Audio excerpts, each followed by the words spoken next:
this video full circle.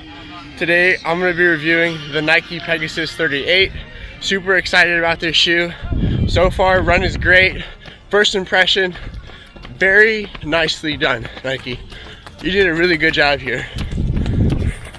She see money all around me. I look like I'm the man. Hey everyone, welcome back to the channel. Today I'm going to be reviewing the Nike Pegasus 38. I'm really excited about this shoe. I put in over 50 miles into it.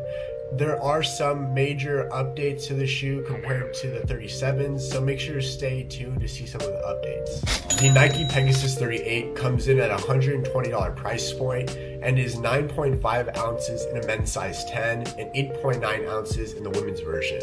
It is a neutral, everyday road running shoe and has a 10mm drop.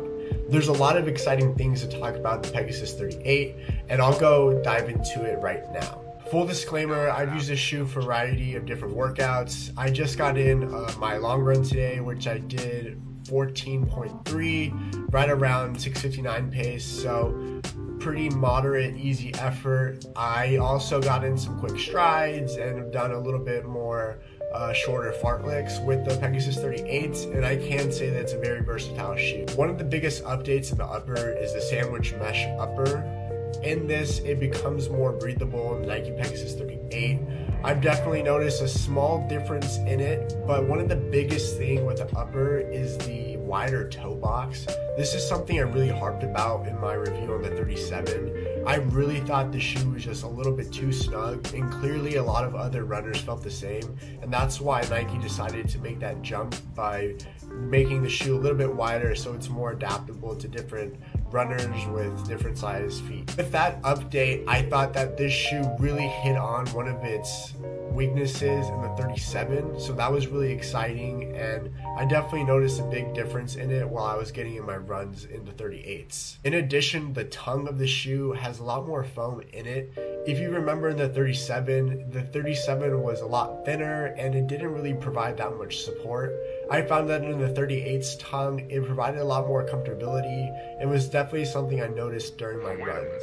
One other thing that Nike did with the upper is this midfoot webbing. So it gives it a more lockdown feeling depending on how you like your shoes to fit. The one thing that I did notice in the 38s is that part of the decal on one of my shoes started to come off, and it's almost halfway off. That started happening after the second run. I didn't end up running in any sort of terrain that could have possibly caused that, so I think it's just a defect on Nike's end, which is unfortunate. So it's not something that I really care too much about, but for those of you who really care about maintaining the aesthetics of the shoe during your entire lifespan of it, then I would definitely be concerned about that. I'm not sure if other people have noticed any sort of problems with the decals of the shoe, but that is definitely something I noticed, and it only happened after my second run when I had only put in about 18-20 miles in it. Moving on to the midsole is largely the same as the 37s. They have the full length Nike React foam, which is really suitable to a lot of different runners. I personally like it a lot. They also have the 4-foot Zoom Air unit, and that's also gives it a lot more bounce, and that's something they introduced in the 37s, which I thought was really great. They took away the full-length Air Zoom unit and said put it just in the 4-foot. I think a lot of people are midfoot strikers, but you do have a handful of people who are heel strikers. But for those of you who do midfoot strike, you definitely notice a lot of more bounce coming out of the Nike Pegasus 38s because of the placement of this Air Zoom unit.